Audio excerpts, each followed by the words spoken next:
Now we are starting chapter number 2. The name of the chapter is Basic Accounting Terms. In this chapter there are certain terms which are commonly used or which a person should know before starting the accounting. The first such term is your business transaction. The term business transaction refers to a financial transaction entered into between two parties or more than two parties. It involves exchange of goods or services for a monetary consideration. So, any financial transaction that has taken place between two parties where the goods and services have been exchanged in terms of money becomes a business transaction. Activities such as purchase of goods or services, receipts from debtors, payment to creditors, purchase or sale of fixed assets are all business transactions. Thus, the main features of a business transaction are: number one, it involves economic activity, so it is expressed in terms of money. As business is an economic activity, so all the activities that will be performed in the business will also be said to be economic activities, and these activities are expressed in terms of money. Number two, it is entered into between two parties. There should be at least two parties. More than two can also be there, but minimum two persons should be there in case of a business transaction. Third, it involves exchange of goods or services for money consideration. The goods or services should be done and should be exchanged in terms of money. Fourth, it affects the accounting equation of any business enterprise. Thus, it brings about changes in the position of assets and liabilities of the business entity. The business transaction affects the accounting equation of a business organization. It changes the position of assets and liabilities of the business organization. Fifth, transactions may be cash, that is, when the amount of the transaction is paid or received at the time of transaction itself. It is called a cash transaction, क्योंकि पैसा या तो दे दिया या पैसा मिल गया. Credit, that is when the transaction amount is paid or received after the expiry of agreed period of time. It is called a credit transaction. When the transaction took place, no cash was transacted, but later on, after the expiry of the time period which has been determined, the money is being received. So on that particular day, when the transaction took place, it becomes a credit transaction.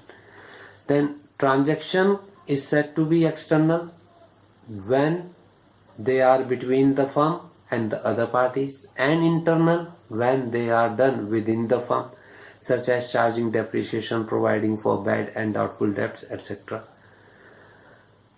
Second term is account. An account is a record of all business transactions pertaining to an individual, firm, or item in chronological order. So account is the record of all the business transactions which may be related to an individual, may be related to a firm, it may be related to an item, and is recorded in chronological or date-wise order. The separate accounts are opened for each individual, firm, asset, liability, expense, income, etc. in the ledger. Thus, an account may be defined as a ledger record in a summarized form for a specified period. it is account is defined as a ledger record where the transactions are summarized, and the period of this summarization is a fixed period. An account is divided into two parts, that is the debit and the credit. The left hand side is said to be the debit part and the right hand side is said to be the credit part. All money transactions are recorded in it on the debit or credit side as per accounting rules. So this is the format of an account. For example, the account name is bank account. It has two sides, one is the debit side and the other is the credit side. This is the columns. First column on the debit side is date, second is particulars, then JF, then amount. On the credit side, again date, particular, JF, amount. JF here means journal folio. Folio means page number. From wherever this particular entry from the journal has been brought, that particular page is written in this column. Then the third term is capital. Capital refers to the amount that is invested by the proprietor in the business. It may be in the form of cash or asset. Either the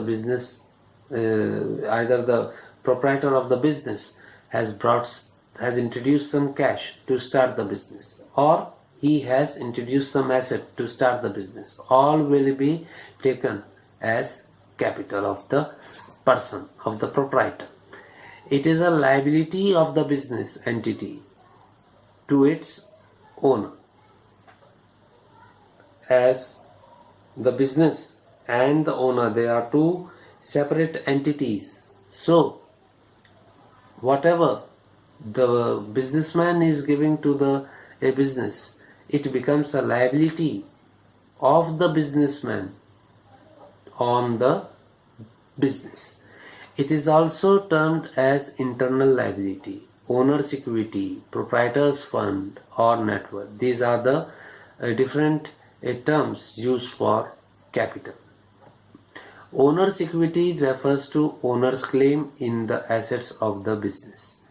It is the excess of asset over liabilities. Its formula is capital is equal to asset minus outside liabilities. Now the fourth term is drawings. Drawing refers to the amount of cash withdrawn or the value of goods taken by the proprietor for his personal use from the business. Drawings reduce the capital of the proprietor. Fifth one is liability. Liability is the amount which the business owes to outsider, that is except amount of proprietor. Proprietor के capital को छोड़ के whatever money is to be paid to the outsiders, it is called as liability. In other words, amount of all claims besides owners are called liabilities. They are expressed as liabilities is equal to assets minus capital. The classification of liability is done in two parts. Number one, non-current liabilities, and number two, current liabilities. For the first time, this classification was used in Revised Schedule 6 to the Companies Act 1956. Accordingly, these terms are defined as: number one, non-current liabilities. Non-current liabilities have been defined in a negative sense. That is, non-current liabilities are those liabilities which are not current liabilities. They are liabilities payable after a long period of time, that is after 12 months. They are also termed as long-term liabilities. It includes debentures, long-term loans, mortgage loans, long-term advances, etc. So all those liabilities which are to be paid after a period of 12 months, after 1 year, and are to be paid in the long run or of the business are called non-current liabilities. Then the second one is current liabilities. A liability is classified as current when it satisfies any of the following criteria. Number one, it is expected to be settled in company's normal operating cycle. Whatever is the normal operating cycle, that is a period of 12 months. Within that period, this liability is to be settled. Number two, it is held primarily for the purpose of being traded. The main purpose of this current liability is, or this liability may arise because of some trading transaction. Third, it is due to be settled within 12 months after the reporting date. The day when it was reported or recorded in the books of account. After that date, within the period of 12 months, this liability is to be paid off. Fourth, there is no unconditional right to defer settlement for at least 12 months after the reporting date. And there is no conditions are applicable in settling down the liability within the period of 12 months, and if not so done, they will be regarded as non-current liabilities. In short, current liabilities or short-term liabilities are those liabilities which are payable within a year. It includes creditors, bills payable, bank overdraft, short-term loans, outstanding expenses, advance incomes, etc. Now one word, operating cycle, has been used in the above paragraph, say in point number 1. Now operating cycle refers to time between acquisition of asset for processing and their realization in cash or cash equivalent. Operating cycle is assumed as 12 months if it cannot be identified.